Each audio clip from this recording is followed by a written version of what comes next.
time is such a class issue, race issue, gender issue, because not everyone has the same amount of free time, and not everyone's first language is English to be able to read, 20,000 words. But, one sentence in a cartoon, like, that's really accessible for a lot of different people. So I think there's a huge opportunity there. There's definitely like a lot that can be done in the cartoon space. My name's Liz, and I'm the first Black female cartoonist for The New Yorker.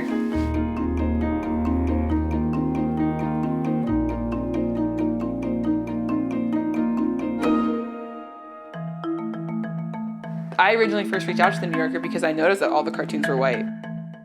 In the illustration or the visual world in general and the cartoon world, it's like that's the default, like white skin. Upper to like upper middle class to middle class, like that's like considered the default. That's the starting point, and everything else is niche, and that gets really frustrating because then you're just kind of seen as peripheral, especially when you're from a group where we don't often get to tell our own stories. It's really easy to see when someone else is trying to tell your story for you. Like, for example, it's really easy for me to tell when male cartoonists are drawing cartoons about women. It brings up a bigger issue though, and a bigger conversation that no one really wants to get into about like who's allowed to draw what. Representation is super important, and that misrepresentation has a really real human cost.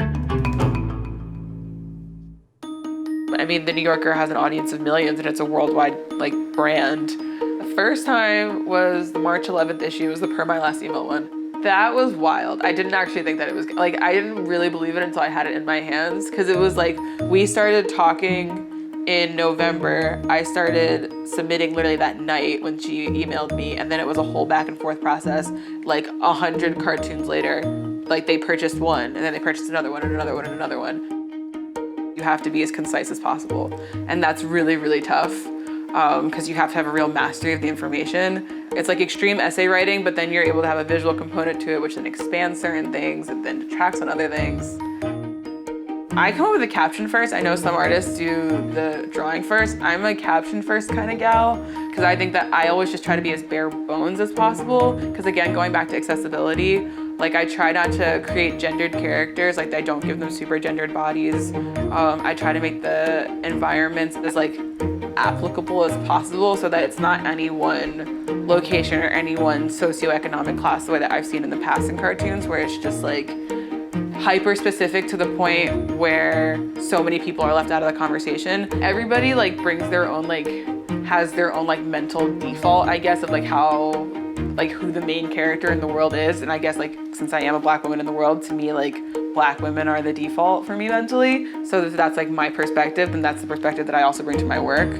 And Black women are hugely underrepresented in everything.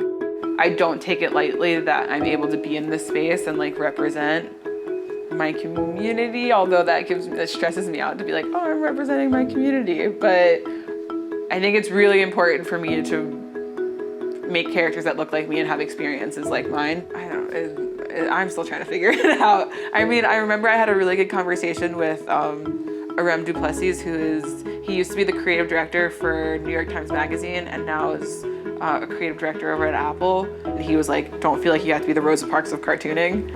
And it gave me a lot of relief to feel okay, I just have to show up and be myself.